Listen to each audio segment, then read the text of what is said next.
Hey guys, welcome to another video and welcome to another 12 days of makeup.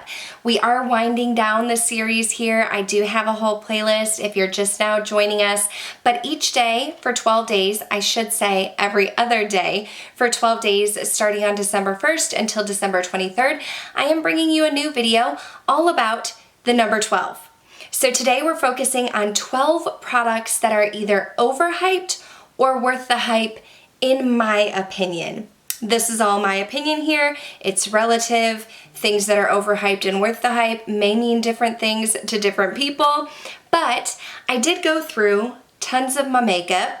I scoured the internet for things that I felt like were like buzz products people have talked a ton about, and products that I've tried. And I have 6 products, this is not the number 6, so I don't know why I'm doing that, but I have 6 products to share with you that I think are overhyped and 6 products to share with you that I think are worth the hype.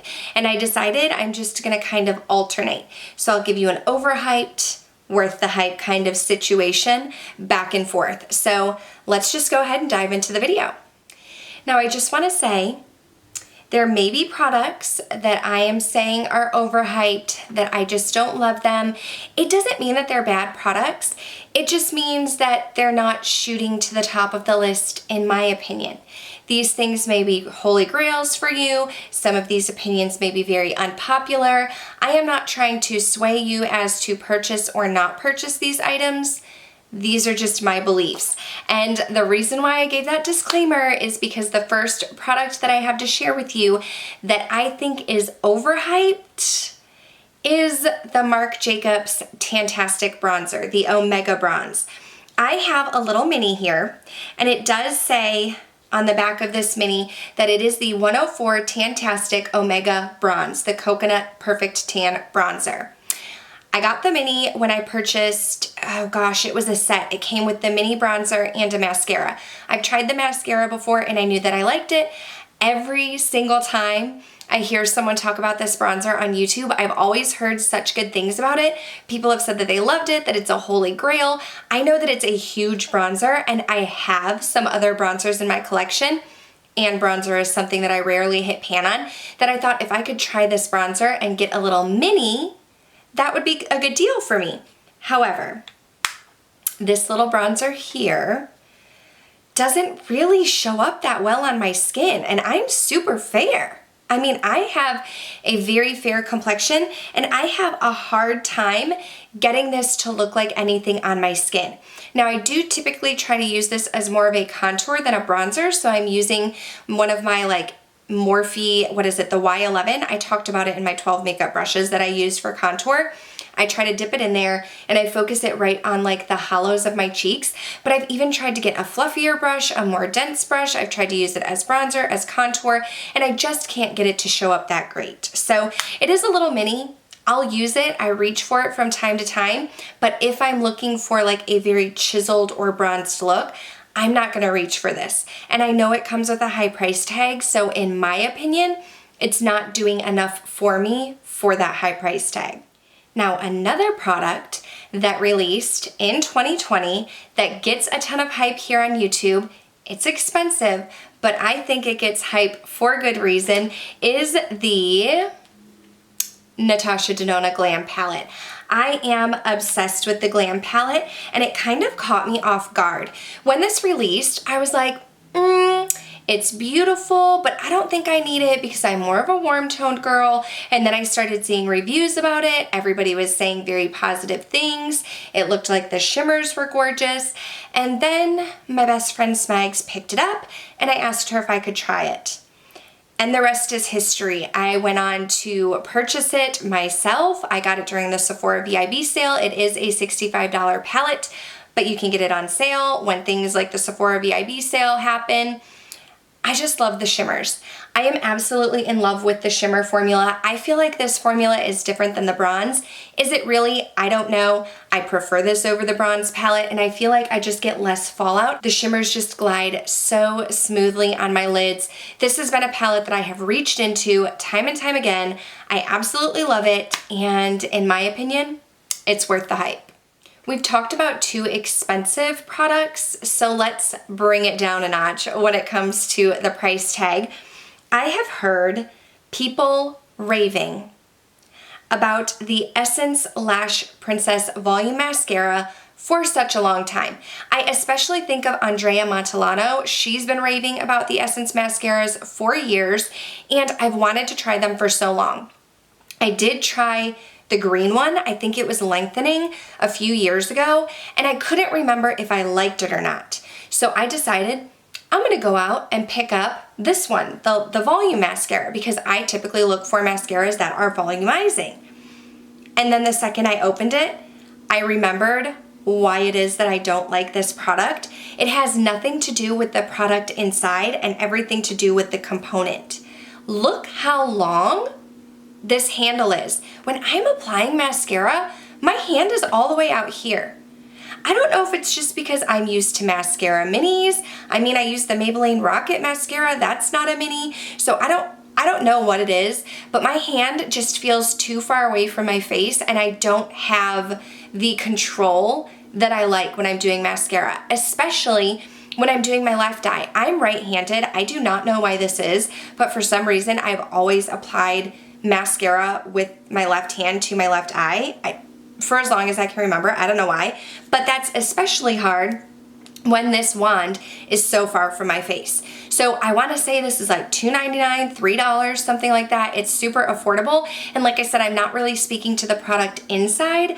I just can't get the product that's inside outside onto my lashes because my arm is like all the way over here. So for me, that is an Overhyped product.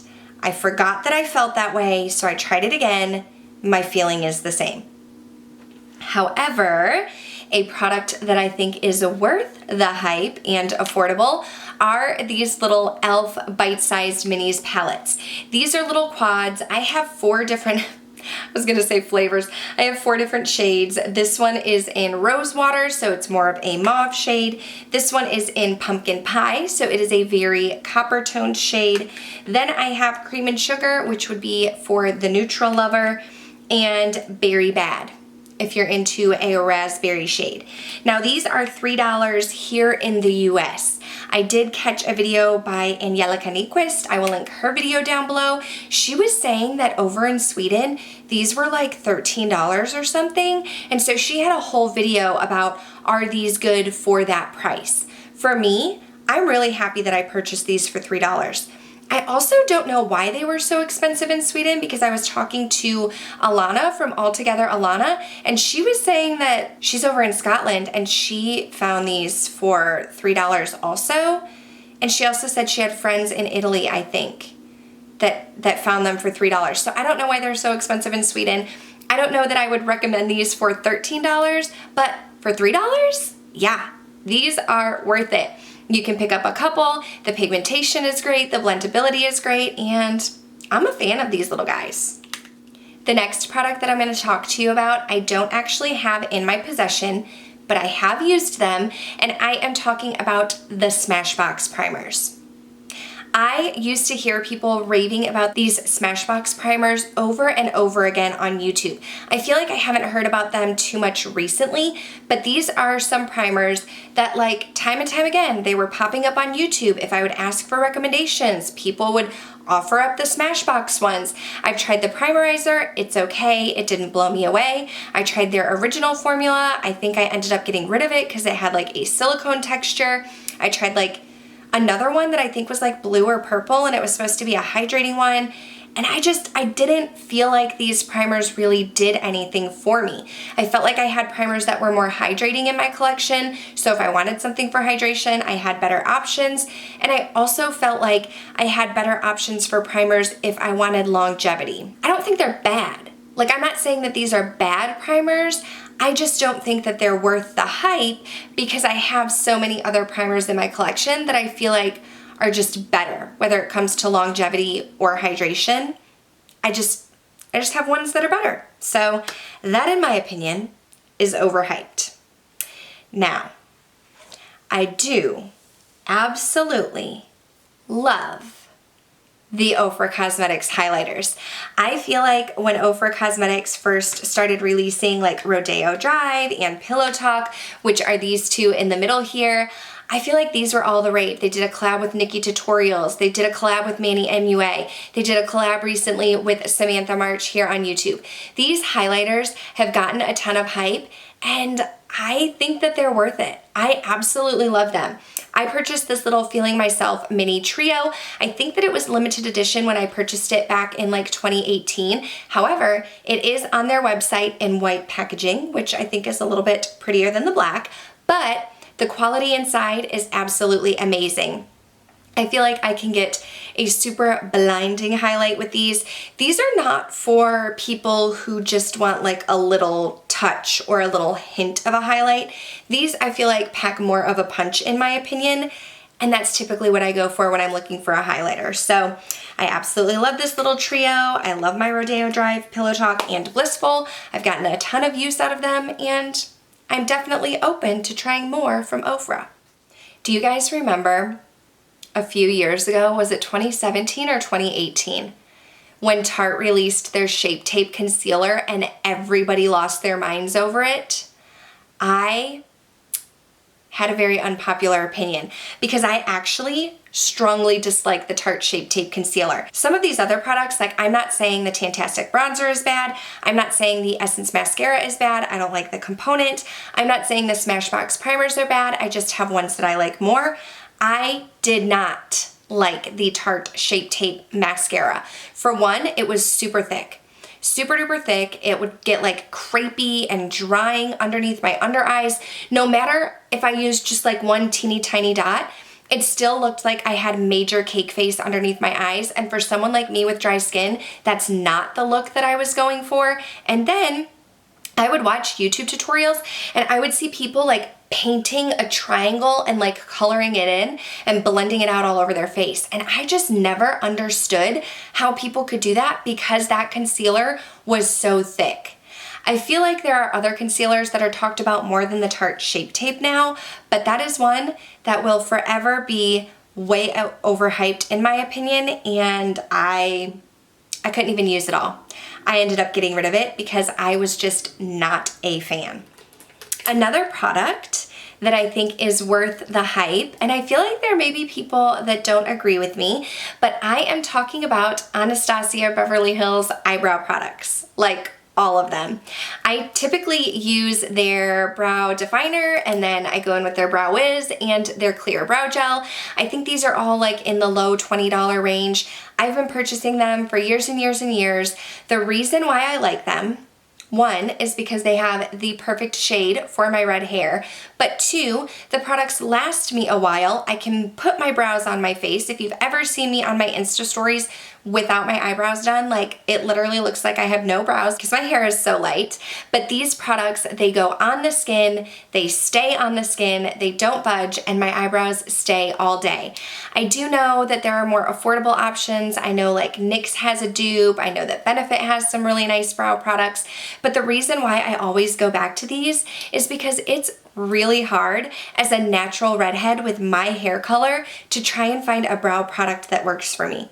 I have tried so many shades. I use the shade Caramel in the ABH formula, but a lot of times the brow products are either too brown or too blonde, or when they try to call them auburn and red, they're too orange. So I love my BRIT, I love my ABH brow products. They are tried and true for me. I continue to repurchase them over and over again, and in my opinion, they are worth the hype.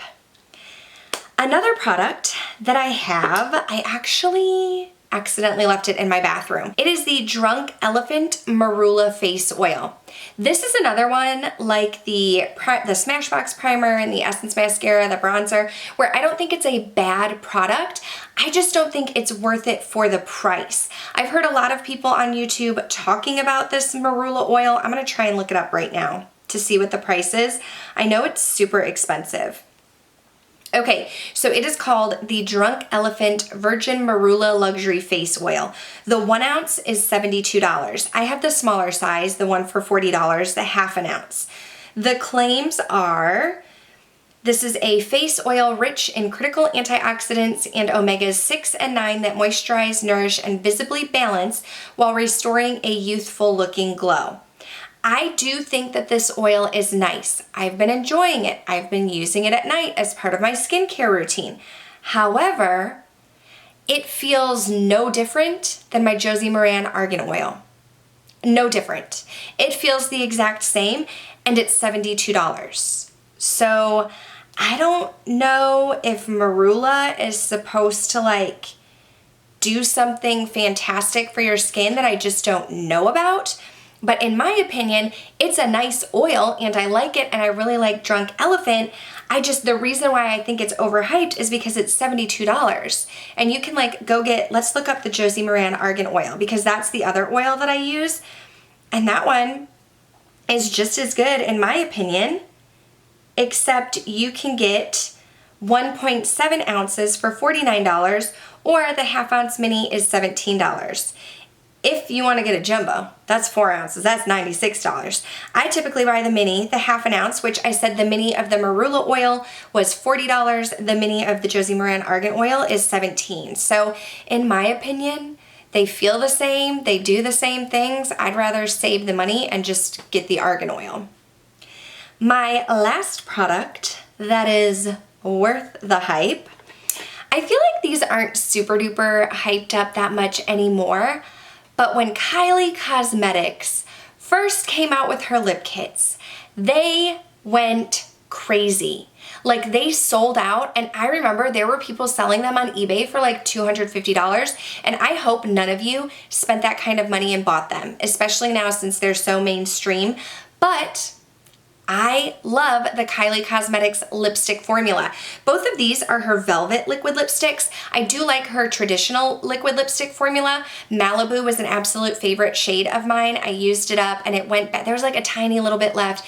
It went bad, so I had to declutter it. I really like this shade Bare and this shade Naked. I did a huge lipstick declutter when I came back to YouTube and had to get rid of a ton of stuff, but these two products are still in my collection.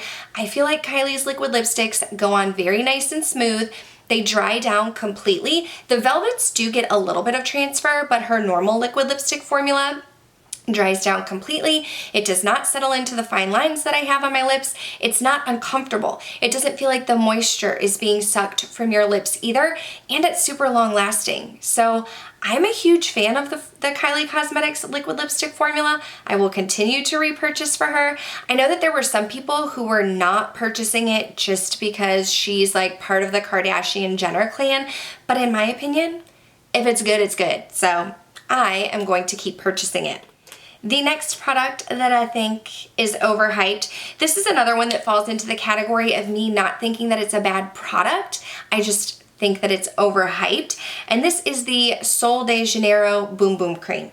I know people call it Bum Bum Cream, but I feel like I was listening to someone one time, was it Madison Miller, who was saying that like they talked to the company themselves and it's supposed to be Boom Boom Cream.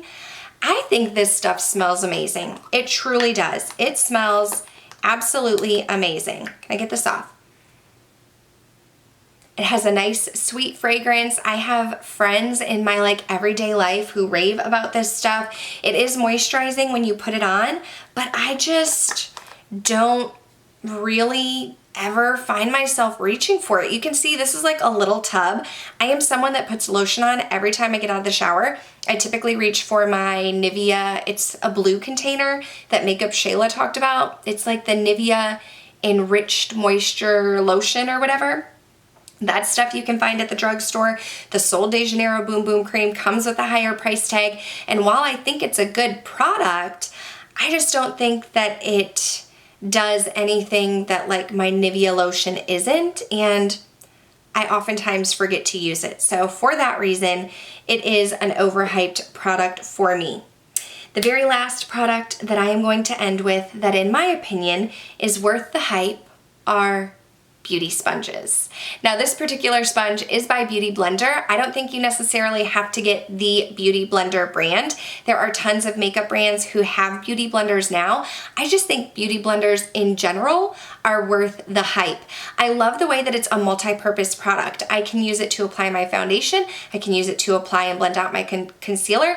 I use it to apply the powder underneath my eyes. I also used it to help blend in my cream contour today. So it's like one little tool tool that can do a ton of things. The Beauty Blender one is $20. That's typically the one that I purchase. It lasts me a while. I use the Beauty Blender cleanser when I'm cleaning it, but I just like this little guy. I cannot imagine not having a beauty sponge in my collection, and it's definitely something, if you are going to pick anything out of my Worth the Hype products, I think that this would be like my #1 recommendation. Worth the hype, worth looking into, a beauty sponge.